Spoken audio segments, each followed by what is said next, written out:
సంక్రాంతి పండుగకు ఒక్కరోజు ముందు భోగి పండుగ జరుపుకుంటారు. భోగి రోజు తెల్లవారుజామునే ఇంటి ముందు పెద్ద మంటలు వేసి అందులో ఇంట్లోని పాత వస్తువులను తెచ్చి తగలబెట్టేస్తారు. అయితే దీనిలోని అంతరార్థం ఏమిటంటే దేనిపైన పిచ్చి వ్యామోహం తగదని చెప్పడమే. సాధారణంగా కొంతమంది వస్తువులు మనుషులపై ఎక్కువ వ్యామోహంతో ఉంటారు. ఆ మనుషులను కాని వస్తువులను కూడా వదులుకోవడానికి ఇష్టపడరు. ఉదాహరణకి ఇంట్లో ఓ కుర్చీ బాగా పాడైపోయి ఉన్నా దాన్ని వదలరు. మా తాతగారిది, అదంటే నాకు సెంటిమెంట్ అని పట్టుకుని వేలాడతారు.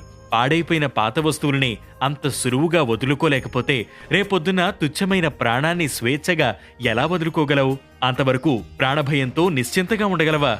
ఉండలేవు.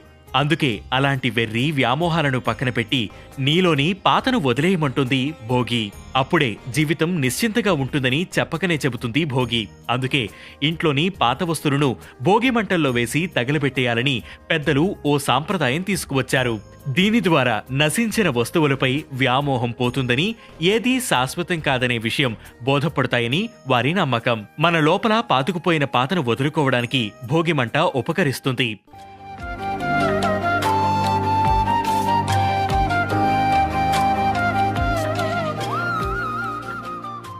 భోగి మంటలకు కొన్ని నిబంధనలు ఉంటాయి. మంటల కోసం వంట చెరుకును వాడరు. యజ్ఞ యాగాదుల్లో వాడే సమిధలను ఉపయోగించరు. కేవలం పాతకలప, తుంగలతోనే మంటలను వేస్తారు.